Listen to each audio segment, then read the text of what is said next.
Leo hii tumekuja hapa tuweze kuungana na kijana wetu ambaye ni msanii kwa jina Kapkeno,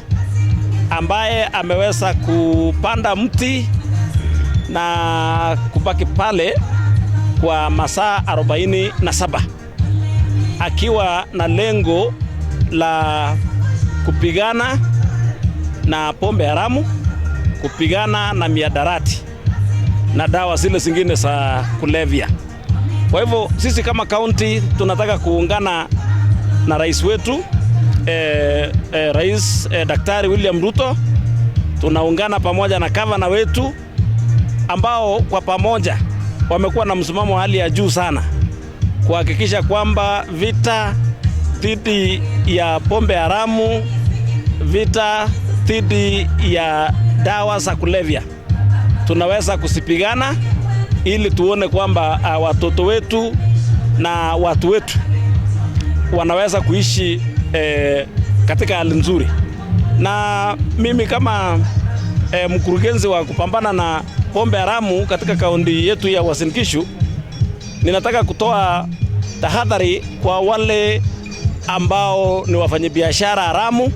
ambao wanafanya biashara ya kutengeneza, kusambaza na kuuza pombe haramu pamoja na dawa za kulevya, kwamba serikali ya kaunti ya Uasin Gishu ikiongozwa na Daktari Jonathan B iko imara, tuko na uwezo na tuko na tamaa ya kuona kwamba kaunti yetu ya Uasin Gishu inabaki ikiwa ni kaunti salama, isiwe ni kaunti ambayo wafanyabiashara walanguzi wanakuja kufanya biashara potofu, biashara ya kuuza pombe haramu, biashara ya kuuza dawa ambazo zinaharibu watoto wetu. Wale wafanyabiashara pia ambao wanaomba leseni ya kufanya biashara ya kuuza pombe, tunataka kuwatahadharisha. Tunawaambia kwamba uuzaji wa pombe kwa watoto wa umri mdogo na uuzaji wa pombe katika maeneo ambayo yanakaribia shule ni jambo ambalo kama serikali hatutakubali. Tutafunga biashara zote ambazo asiheshimu sheria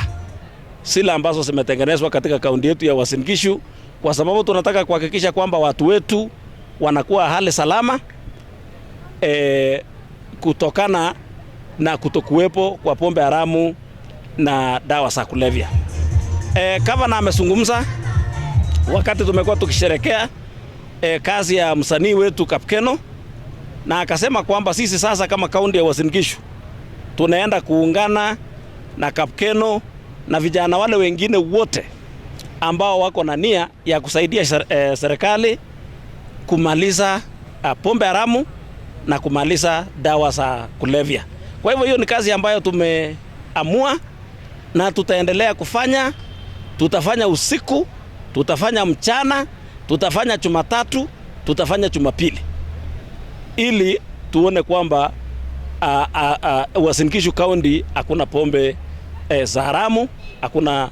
dawa za kulevya, kwa sababu tunataka watoto wetu wakue katika mazingira ambayo ni sawa. Kimsingi, wakati vijana ambao ni wadogo, wako na umri mdogo, wale wa umri wa makamo, wakijitolea jinsi ambavyo tumeona kijana wetu Kapkeno amejitolea katika mapambano dhidi ya pombe haramu, kwetu sisi hiyo tunaona ni faida kubwa sana, kwa sababu vijana wako na nguvu, vijana wako na elimu, na vijana wanajua ni nani ambaye anajaribu kufuruga amani yetu kama wakaaji wa Uasin Gishu kwa kuwauzia pombe haramu, kwa kuwauzia dawa za kulevya. Kwa hivyo mimi nataka niseme mwaka huu tumeanza kwa njia nzuri sana.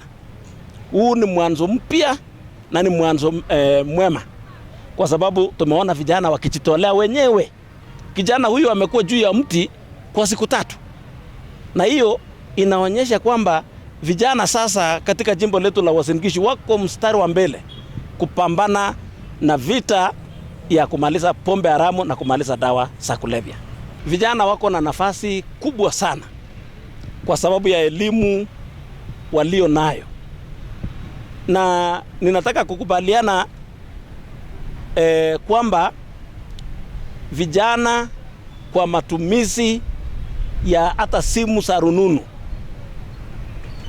matumizi ya social media ikisaidiana pia na mainstream media, vijana watawafikia vijana wenzao wengi. Vijana wataweza kuwafikia wazee, wataweza kuwafikia watu wengi, kwa sababu kwa sasa kama kuna njia ya kupeperusha ujumbe kwa haraka na ujumbe ambayo inafikia watu wengi kwa njia haraka,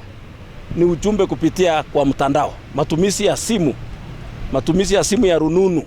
matumizi ya vyombo vingine vya habari. Na tunataka kuambia vijana wote kwamba tuchukue nafasi hiyo ili tuweze kutumia simu zetu kutoa ujumbe ambao ni ujumbe unaopigana na utengenezaji, usambazaji na uuzaji wa dawa za kulevya pamoja na pombe haramu.